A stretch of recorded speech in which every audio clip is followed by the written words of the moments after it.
ಕಾಂಗ್ರೆಸ್ ನಾಯಕರನ್ನ ಟಾರ್ಗೆಟ್ ಮಾಡಿಕೊಂಡು ಹಿರಿಯ ಅಧಿಕಾರಿಗಳು ರೇಡ್ ಮಾಡ್ತಿದ್ದಾರೆ ಅಂತ. ಈಗ ಗೃಹ ಸಚಿವರ ಮೇಲೂ ಕೂಡ ಅವರ ಶಿಕ್ಷಣ ಸಂಸ್ಥೆಗಳ ಮೇಲೆ ರೇಡ್ ಆಗಿದೆ.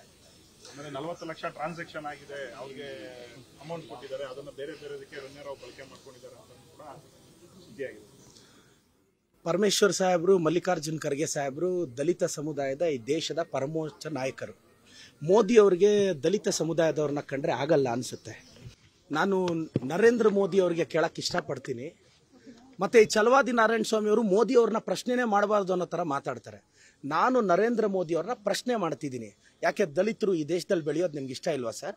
Mallikarjun Kharge sir AICC president ಆದರು, ಅದನ್ನ ನೋಡಿ ನಿಮ್ಗೆ ಸಹಿಸ್ಕೊಳಕ್ಕಾಗ್ತಿಲ್ವಾ ಸರ್? ಇಲ್ಲಿ ಗೃಹ ಮಂತ್ರಿಗಳಾಗಿರ್ತಕ್ಕಂಥ ಪರಮೇಶ್ವರ್ ಸಾಹೇಬ್ರನ್ನ ನೋಡಿ ನಿಮ್ಗೆ ಸಹಿಸ್ಕೊಳಕ್ಕಾಗ್ತಿಲ್ವಾ ಸರ್? ಯಾಕೆ ನರೇಂದ್ರ ಮೋದಿ ಸರ್ ಬರೀ ಅಪ್ಪರ್ ಕಮ್ಯುನಿಟಿನೇ ಬೇಕಾ ನಿಮಗೆ? ಗಾನ ಭಜನ ಮಾಡೋರೇ ಬೇಕಾ? ದಲಿತರು, ಅಲ್ಪಸಂಖ್ಯಾತರು, ಹಿಂದುಳಿದವರು ನಿಮಗೆ ಬೇಡವಾ ಅನ್ನೋದು ನನ್ನ ಪ್ರಶ್ನೆ. ಮತ್ತು ಇನ್ನೊಂದು ಹೇಳ್ತೀನಿ, ಈ ಛಲವಾದಿ ನಾರಾಯಣ ಸ್ವಾಮಿ ಅವರ ಹೇಳಿಕೆ ನನಗೆ ಭಾಳ ಬೇಜಾರು ತರಿಸ್ತು. ಇವರೊಂದು ಚಡ್ಡಿನ ಒತ್ಕೊಂಡ ಮೇಲೆ ಎಲ್ಲ ಉಲ್ಟಾ ಓದ್ಕೊತಾ ಇದ್ದಾರೆ. ಅವರು ಆನೆ ಮತ್ತು ನಾಯಿಯ ಒಂದು ಕತೆ ಹೇಳಿದ್ರು. ಛಲವಾದಿ ನಾರಾಯಣ ಸ್ವಾಮಿ ಅವರೇ, ಈ ಸ್ಟೋರಿಯಲ್ಲಿ ಆನೆ ಯಾರು ಗೊತ್ತಾ? ಪ್ರಿಯಾಂಕಾ ಖರ್ಗೆ ಸಾಹೇಬರು. ನಾಯಿ ಯಾರು ಅಂತ ನಾನು ಹೇಳಲ್ಲ. ನಾನು ಛಲವಾದಿ ನಾರಾಯಣ ಸ್ವಾಮಿ ಅವ್ರನ್ನ ನಾಯಿ ಎಂದು ಕರೆಯುವುದಿಲ್ಲ, ಏಕೆಂದರೆ ನನಗೆ ಅವ್ರ ಬಗ್ಗೆ ಗೌರವ ಇದೆ. ಛಲವಾದಿ ನಾರಾಯಣ ಸ್ವಾಮಿ ಅವರು ನಾಯಿ ಅಲ್ಲ. ಮತ್ತೊಮ್ಮೆ ಹೇಳ್ತಿದ್ದೀನಿ, ಛಲವಾದಿ ನಾರಾಯಣ ಸ್ವಾಮಿ ಅವರೇ, ನೀವು ನಾಯಿ ಅಲ್ಲ. ನಿಮ್ಮ ಬಗ್ಗೆ ಗೌರವ ಇದೆ, ನಮಗೆ ಸಂಸ್ಕಾರ ಇದೆ. ಮಲ್ಲಿಕಾರ್ಜುನ್ ಖರ್ಗೆ ಸಾಹೇಬ್ರ ಕಾಲು ಉಗುರಿಗೆ ಸಮಾನೇನ್ರಿ ನೀವು?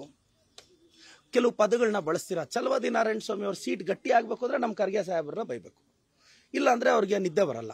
40 ವರ್ಷ ಇಲ್ಲಿ ಬಕೆಟ್ ಹಿಡ್ಕೊಂಡು ರಾಜಕಾರಣ ಮಾಡ್ಕೊಂಡು ಹೋದ್ರು. ಅಲ್ಲಿ BJP ಅವ್ರು ಯಾವಾಗ ಓದ್ದು ಆಚೆ ಆಗ್ತಾರೋ ಛಲವಾದಿ ನಾರಾಯಣ ಸ್ವಾಮಿಗೂ ಗೊತ್ತಿಲ್ಲ.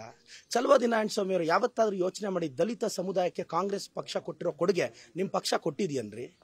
ಪ್ರಿಯಾಂಕಾ ಖರ್ಗೆ ಸಾಹೇಬ್ರನ್ನ ಯಾಕೆ ಟಾರ್ಗೆಟ್ ಮಾಡ್ತೀರಾ? ಏನು ನೀವು ಅಟ್ಯಾಕ್ ಮಾಡಿಬಿಟ್ರೆ ನಾವು ಸುಮ್ಮನೆ ಇರ್ತೀವಾ? ಏನು ಪ್ರಧಾನಿ ಮೋದಿಗಳನ್ನ ಪ್ರಶ್ನೆ ಮಾಡಬಾರ್ದು? ಇವತ್ತಿಂದ ನಾವು ಮೋದಿ ಅವ್ರನ್ನೂ ಪ್ರಶ್ನೆ ಮಾಡ್ತೀವಿ. ಏನೀಗ ಪ್ರಜಾಪ್ರಭುತ್ವದಲ್ಲಿ ಯಾರನ್ನ ಬೇಕಾದರೂ ಪ್ರಶ್ನೆ ಮಾಡ್ಬೋದು. ಪ್ರಧಾನಿ ಮೋದಿ ಅವರೇ, ಅಮಿತ್ ಶಾ ಅವರೇ, ಇದೇನು ಡಿಕ್ಟೇಟರ್ಶಿಪ್ ಅಲ್ಲ, ಇದು ಪ್ರಜಾಪ್ರಭುತ್ವ, ಡೆಮಾಕ್ರಸಿ, ವರ್ಲ್ಡ್ಸ್ ಲಾರ್ಜೆಸ್ಟ್ ಡೆಮಾಕ್ರಸಿ ನಮ್ದು. We will question honourable prime minister Narendra Modi G and Amit Shah G. IT ready ಮಾಡಿದ್ರೆ ನಾವು ಭಯ ಬೀಳ್ತೀವಿ ಅನ್ಕೊಂಡಿದ್ದೀರಾ? 1000 ಮಾಡ್ರಿ, 1000 ರೈಡ್ ಆಗಿದೆ ಬರೀ ಕಾಂಗ್ರೆಸ್ ಅವ್ರ ಮೇಲೆ. ನೀವು IT ED ಏನು ಬೇಕಾದರೂ ರೈಡ್ ಮಾಡ್ರಿ, ನೀವೇನು ಬೇಕಾದರೂ ಟಾರ್ಚರ್ ಕೊಡಿ. 2029ಗೆ ಸೆಂಟ್ರಲಲ್ಲಿ ಕಾಂಗ್ರೆಸ್ ಬರುತ್ತೆ, ರಾಹುಲ್ ಗಾಂಧಿ ಅವರು ಪ್ರೈಮ್ ಮಿನಿಸ್ಟರ್ ಆಗಿ ತೀರ್ತಾರೆ. BJP ಅವರಿಗೆ ದಮ್ಮು ತಾಕತ್ತಿದ್ರೆ ಅದೇನು ಮಾಡ್ತಿರೋ ಮಾಡ್ಕೊಳ್ಳಿ. ಶಿಕ್ಷಣ ಸಂಸ್ಥೆಗಳ ಮೇಲೆ ಬರ್ತಾರೆ ಇವರು. 45 ವರ್ಷದ ಇತಿಹಾಸ ಇರೋ ಸಿದ್ಧಾರ್ಥ ಶಿಕ್ಷಣ ಸಂಸ್ಥೆಗಳ ಮೇಲೆ ಬರ್ತಾರೆ. 1000 ಜನ ವೈದ್ಯರನ್ನ ರೂಪಿಸಿದರೆ. ಸರ್, ಒಂದು ಟ್ರಸ್ಟ್ ಅಂದರೆ ದಾನ ಧರ್ಮ, 100 ಜನಕ್ಕೆ ದಾನ ಧರ್ಮ ಮಾಡ್ತೀವಿ, ಡೊನೇಟ್ ಮಾಡ್ತೀವಿ. ಅದ್ರ ರೀಸನ್ ಯಾಕೆ ಸಡನ್ ಆಗಿ ಯಾಕೆ ED ಬರಬೇಕು? ಯಾಕೆ BJP ಅವ್ರ ಮೇಲೆ ED ಬರಲ್ವಾ? ಅಶೋಕ್ ಅವ್ರ ಟ್ರಾನ್ಸಾಕ್ಷನ್ ಕ್ಲೀನ್ ಆಗಿದೆಯಾ? ವಿಜೇಂದ್ರ ಅವ್ರ ಟ್ರಾನ್ಸಾಕ್ಷನ್ ಕ್ಲೀನ್ ಆಗಿದೆಯಾ? BJP ಅವರೆಲ್ಲ ಕ್ಲೀನ್ ಚಿಟ್ಟಾ? ಬರೀ ಕಾಂಗ್ರೆಸ್ ಅವ್ರ ಟಾರ್ಗೆಟಾ? IT ED ನನ್ನ ನೋಡಿ ಸುಪ್ರೀಂ ಕೋರ್ಟ್ ತರಾಟೆಗೆ ತಗೊಂಡಿದೆ. EDಗೆ ಲಿಮಿಟ್ ದಾಟಿ ಬರ್ತಾ ಇದ್ದಾರೆ ED ಅವ್ರನ್ನ. ನಾವು ED ಅವ್ರ ಮೇಲೂ ಕೇಸ್ ಹಾಕ್ತೀವಿ. ಏನು ED ಅವರು IT ಆಫೀಸರ್ಸ್ ಏನು ಅವ್ರ ಅಪ್ಪನ ಮನೆ ಸೊತ್ತ ಟಾರ್ಗೆಟ್ ಮಾಡಿದ್ರೆ ಮಾಡಿಸ್ಕೊಳಕ್ಕೆ ನಮಗೆ ಫೇಸ್ ಮಾಡೋದು ದಮ್ಮಿದೆ. ಕಾಂಗ್ರೆಸ್ ಲೀಡರ್ಶಿಪ್ಗೆ ದಮ್ಮಿದೆ. ನಿಮ್ಮ IT EDಗೆಲ್ಲ ಭಯ ಬೀಳಲ್ಲ. ನಾವು 29ನಲ್ಲಿ ರಾಹುಲ್ ಗಾಂಧಿ ಅವರು ಪ್ರೈಮ್ ಮಿನಿಸ್ಟರ್ ಆಗ್ತಾರೆ ಅನ್ನೋ ಅಭದ್ರತೆ BJP ಅವ್ರು ಕಾಡಿದೆ. ಮೊನ್ನೆನೇ ಮಾರ್ಜಿನ್ ನಂಬರಲ್ಲಿ ಹೋಗ್ಬಿಟ್ಟಿದ್ದಾರೆ ಕಾಂಗ್ರೆಸ್, ಇದು BJP ಅವರು. ಅಷ್ಟು ಹೇಳಕ್ ಬಯಸ್ತೇನೆ ಸರ್. ನಾನು ಹೇಳ ಆಯ್ತಲ್ಲ, ಹಂಗಾದ್ರೆ ಯಾಕೆ ವಿಜೇಂದ್ರ ಅವ್ರ ಮೇಲೆ ಬರ್ತಿಲ್ಲ, ಅಶೋಕ್ ಅವ್ರ ಮೇಲೆ ಬರ್ತಿಲ್ಲ?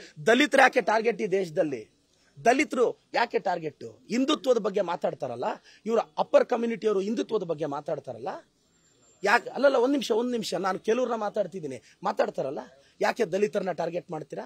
ಏನು ಟ್ರಸ್ಟಿಂದ ಆಗಿದೆ ಆ ಡೀಟೇಲ್ಸ್ ಹೇಳಿದಾರ?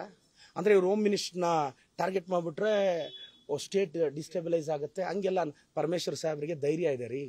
ಇವತ್ತು ಕರ್ನಾಟಕದಲ್ಲಿ ದಲಿತ ಸಮುದಾಯ ಭಾಳಷ್ಟು ಮುಖಂಡರಿದ್ದಾರೆ. ಬಿಜೆಪಿ ಆರೋಪ ಮಾಡ್ತಾ ಇರ್ತಕ್ಕಂಥದ್ದು ಕಾಂಗ್ರೆಸ್ನವರೇ ದಾಖಲೆಗಳು ಕೊಟ್ಟಿದ್ದಾರೆ, ಹಾಗಾಗಿ ED ಬಂದಿದೆ. ಅದ್ಯಾವುದೋ ಪ್ರಯತ್ನ ಕಾಂಗ್ರೆಸ್ ಅಲ್ಲಿ ಅಶೋಕ್ ಅವ್ರಿಗೆ, ವಿಜೇಂದ್ರ ಅವ್ರಿಗೆ ಮಾನ ಮರ್ಯಾದೆ ಇದ್ರೆ ಅದೇನೋ ಹೆಸರುಗಳು ಹೇಳಕ್ ಹೇಳಿ ನೋಡೋಣ, ದಮ್ಮಿದ್ರೆ. ಸುಮ್ಮನೆ ನಮ್ಮ ಮನೆಯಲ್ಲಿ ಒಳಜಗಳ ತಂದಿಟ್ರೆ ನಾವು ಒಬ್ಬಿಡ್ತೀವ? ಅಲ್ಲ ಸರ್, ಭಿನ್ನಾಭಿಪ್ರಾಯಗಳಿರ್ಬೋದು. ಯಾರು ಒಬ್ಬರು ಕೆರಿಯರ್ನ ಇನ್ನೊಬ್ರಿಗೆ ಹೋಗಿ IT EDಗೆ ಪತ್ರ ಸಿಗಲ್ವಾ ನಿಮಗೆ? ಕಂಪ್ಲೇಂಟ್ ಯಾರು ಬರ್ದಿದ್ದಾರೆ? ಇವ್ರು ನಮ್ಮಲ್ಲಿ ಒಡಕ್ ತರಕ್ಕೆ ಪ್ರಯತ್ನ ಪಡ್ತಿದ್ದಾರೆ. ನಾವು ಯಾವುದೇ ಕಾರಣಕ್ಕೆ BJP ಅವರ ಟಾರ್ಗೆಟ್ ಪಾಲಿಟಿಕ್ಸ್ಗೆ ಹೆದರಲ್ಲ. ನಮ್ಮ ಪರಮೇಶ್ವರ್ ಸಾಹೇಬರು ಎದ್ರಲ್ಲ, ನಮ್ಮ ಸತೀಶ್ ಸಾಹೇಬರು ಎದ್ರಲ್ಲ, ನಮ್ಮ ಖರ್ಗೆ ಸಾಹೇಬರು ಎದ್ರಲ್ಲ, ಯಾರು ಎದ್ರಲ್ಲ. ಅಷ್ಟೇ ಯಾಕೆ ಮೋದಿ ಅಮಿತ್ ಶಾಗೆ ನಾನು ಇಷ್ಟು ಕೂಡ ಎದ್ರಲ್ಲ. ದಮ್ಮು ತಾಕತ್ತಿದ್ರೆ ಟಾರ್ಗೆಟ್ ಮಾಡ್ಕೊಂಡು ನೋಡಿ, ಮಾಡೋಗಿ ಅಷ್ಟೇ. ನಿಮ್ಮ ಕೈಯಲ್ಲಿ ಏನಾಗುತ್ತೆ? 29ಗೆ ಪವರ್ ಸೆಂಟರ್ಗೆ ನಾವು ಬರ್ತೀವಿ, ರಾಹುಲ್ ಗಾಂಧಿ ಅವ್ರನ್ನ PM ಮಾಡ್ತೀವಿ. ನಾರಾಯಣ ಸ್ವಾಮಿ ಅವರನ್ನ ಚಿತ್ತಾಪುರದಲ್ಲಿ ಕೂಡ ಹಾಕಿದ್ದು ಬಹಳ ಇಶ್ಯೂ ಆಗ್ತಾ ಇದೆ. ಒಬ್ಬ ವಿರೋಧ ಪಕ್ಷದ ನಾಯಕರಿಗೆ ಕೂಡ ಭದ್ರತೆ ಕೊಡಕ್ಕೆ ಸರ್ಕಾರ ಆಗ್ತಿಲ್ಲ ಅನ್ನುವಂತ ಒಂದು ವಾಗ್ದಾಳಿ ಮಾಡಿದ್ದಾರೆ. ಮತ್ತು ಬಿಜೆಪಿ ಕೂಡ ಅದನ್ನ ರಾಜಭವನ ಕಂಪ್ಲೇಂಟ್ ಕೊಟ್ಟಿದೆ. ಕೂಡಾಕಿಲ್ಲ ಏನು ಛಲವಾದಿ ನಾರಾಯಣ ಸ್ವಾಮಿ ಅವ್ರ ಸೆಲೆಬ್ರಿಟಿನ? ಅವ್ರ ಮುಖಾನ ಕನ್ನಡಿಯಲ್ಲಿ ನೋಡ್ಕೊಳಕ್ ಹೇಳಿ. ಅಲ್ರಿ, ಈ ಸ್ಟೇಟ್ ಮಿನಿಸ್ಟರು IACC ಪ್ರೆಸಿಡೆಂಟ್ ಬಗ್ಗೆ ಅಷ್ಟು ಕೇವಲವಾಗಿ ಮಾತಾಡ್ತಾನೆ, ಮಾನ ಮರ್ಯಾದೆ ಬೇಡವೇನ್ರಿ ಆತನಿಗೆ? ಒಂದು ವಿರೋಧ ಪಕ್ಷದ ನಾಯಕ ಹೋದ್ರೆ ಪೊಲೀಸರು ಏನ್ ಕೆಲಸ ಮಾಡ್ಬೇಕು ಅದು ಮಾಡ್ತಾರೆ. ನೀವ್ ಯಾಕೆ ಎಲ್ಲ ತಂದು ಬೆಳಗ್ಗೆ ಇದ್ರೆ ನಮ್ಮ ಪ್ರಿಯಾಂಕಾ ಸಾಹೇಬ್ರನ್ನ ಮಾತಾಡ್ತೀರಾ? ಯಾಕೆ? ಪ್ರಿಯಾಂಕಾ ಸಾಹೇಬ್ರು ಫೈರ್ ಬ್ರ್ಯಾಂಡು, ಕಾಂಗ್ರೆಸ್ ಅಲ್ಲಿ ದಲಿತ ಸಮುದಾಯದವರು ಬೆಳೆದೋಗ್ತಿದ್ದಾನೆ, ಇವತ್ತಲ್ಲ ನಾಳೆ ಪ್ರಿಯಾಂಕಾ ಖರ್ಗೆ ಈ ರಾಜ್ಯಕ್ಕೆ ಮುಖ್ಯಮಂತ್ರಿ ಆಗೋಗ್ತಾನೆ ಅನ್ನೋ ಭಯನೇನ್ರಿ ನಿಮ್ಗೆ ಛಲವಾದಿ ನಾರಾಯಣ ಸ್ವಾಮಿ ಅವರೇ? ಆಯ್ತು, ನಾನು ಯಾರು ಮಾತಾಡ್ಲಿ, ಅದ್ಯಾವುದೋ ಪದ ಬಳಸಿದ್ರಲ್ಲ, ಅದ್ಯಾಕೆ ಬಳಸಿದ್ರು? ಬಟ್ ಅವ್ರು ಬಳಸಿದ್ದಾರೆ. ನಮಗ್ ಸಂಸ್ಕಾರ ಇದೆ. ಛಲವಾದಿ ನಾರಾಯಣ ಸ್ವಾಮಿ ನಾಯಿ ಅಲ್ಲ. ಛಲವಾದಿ ನಾರಾಯಣ ಸ್ವಾಮಿ ನಾಯಿ ಅಲ್ಲ.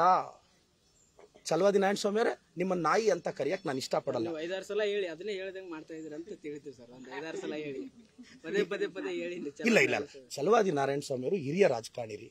ನನಗೆ ಬಹಳ ಖುಷಿ ಇದೆ. ಯಾಕೆಂದ್ರೆ ಅವರು 40 ವರ್ಷ ಒಂದು ಪಕ್ಷದಲ್ಲಿ ಬಕೆಟ್ ಹಿಡಿದು ಬೆಳೆದು ಇವಾಗ ಅಲ್ಲೋಗಿ ಬೈತಾರಲ್ಲ, ಅವ್ರ ಪ್ರಾಮಾಣಿಕತೆನ ಯಾರು ಬಯಕಾಗುತ್ತೆ? ನಾನು ಮತ್ತೊಮ್ಮೆ ಹೇಳ್ತೀನಿ, ನಾರಾಯಣ ಸ್ವಾಮಣ್ಣ ನಿಮ್ಮ ಬಗ್ಗೆ ಬಹಳ ಗೌರವ ಇದೆ. ನಾನು ಚಿಕ್ಕ ಹುಡುಗ, ನೀವು ನಾಯಿ ಅಲ್ಲಣ್ಣ. Thank you. ನ್ಯೂಸ್ ಫಸ್ಟ್, ನಿರ್ಭೀತಿಯಿಂದ ನಿಮ್ಮ ಪರವಾಗಿ.